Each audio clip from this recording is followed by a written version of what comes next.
আসসালামু আলাইকুম, স্বাগত জানাচ্ছি। বিসিএসের সার্কুলার প্রকাশিত হয়ে গিয়েছে।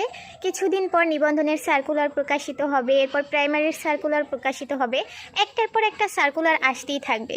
সেই সুযোগটা যেন আপনি সঠিকভাবে ব্যবহার করতে পারেন, এজন্য কি আপনি নিজেকে প্রস্তুত করছেন?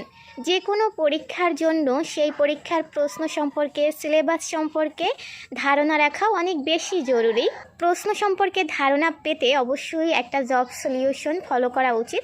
আসলে জব সলিউশন খুব ভালো, খুব খারাপ বলতে কিছুই নাই, কারণ জব সলিউশন হলো প্রিভিয়াস ইয়ারের প্রশ্নগুলোর একটা সংকলন বলা যেতে পারে। দীর্ঘদিন পড়াশোনা থেকে দূরে থাকলে বই ধরতে ইচ্ছে করে না, তারা জব সলিউশন থেকে শুরু করতে পারেন এবং জব সলিউশন নিয়মিত পড়ে নিয়মিত পরীক্ষা দেওয়ার জন্য আমার সাথে মেসেঞ্জার গ্রুপে অ্যাড হতে পারেন। আমি কমেন্টস বক্সে আমার আইডি লিঙ্ক দিয়ে দেব। যে জয়েন হতে চান জয়েন হয়ে যাবেন। 70টা এক্সাম হবে, ডিসেম্বর থেকে এপ্রিল পর্যন্ত নিয়মিত এক্সাম হবে এবং ফুল জব সলিউশন শেষ করা হবে। ধন্যবাদ।